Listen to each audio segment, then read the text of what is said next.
who controls the web? The spider controls the web. And the spider is at a level that you never see. It's not Tony Blair, he's a strand. The Bush family, they're a strand. Even the Rockefellers are a strand. The real power that's manipulating all this, you never see. It operates from the shadows. So it's operating to a central dictated policy. And this is why you're seeing the same things happen in all different countries at the same time. It's because the orders and the policy are coming from a central point. We can work on the level of banking scams, political scams, manipulated wars, manipulated 9/11s, and we should, because we need to know that.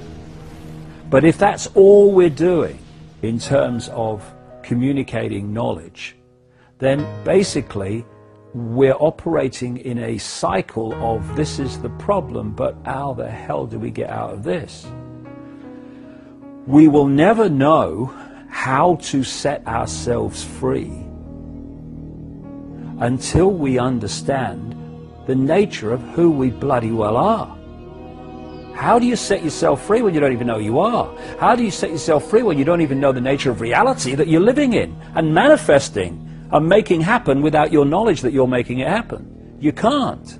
So alongside the information about the 5 sense level of this conspiracy, if you like, we have to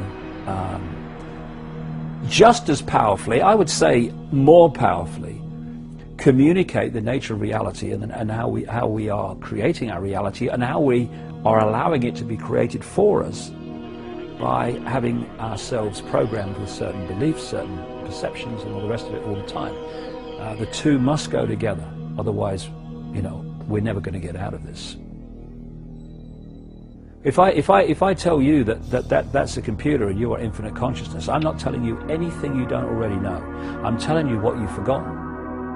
Because what happens is you come into this world and with this knowledge suppressed.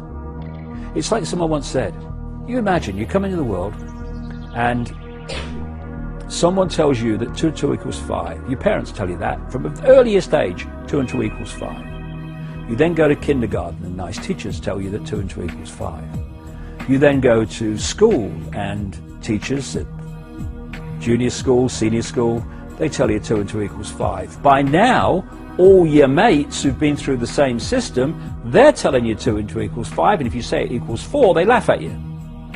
You then go to university, and professors with letters after their name, moustaches, they say 2 and 2 equals 5, Oh, no, it equals 4. No, I've been doing this 50 years. I've met all the best brains in the world. It equals 5.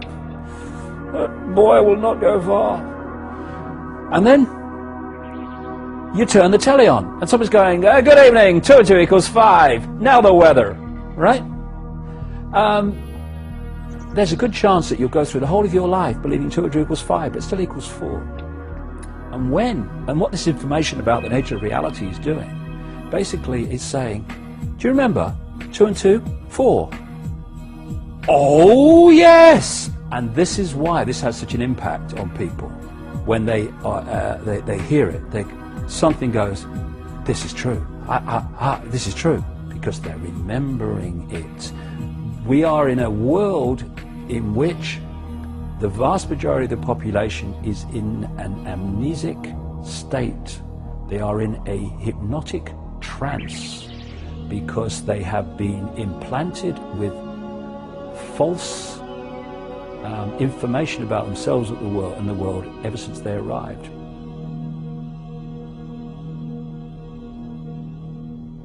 All freedom is our natural and eternal right, not the gift of some dark suit or uniform to decide if it's going to give it to us or not.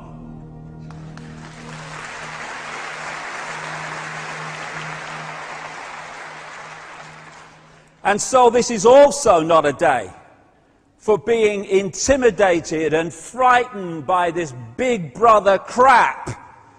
and all these goons in uniform who seek to impose someone else's will upon us. It's just about exposing the way they're seeking to enslave us so we can see the game and therefore not play it. In fact, my attitude to Big Brother can be summed up thus.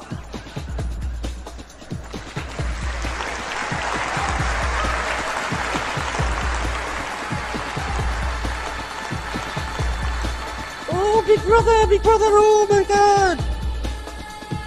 God, sod that for a lark.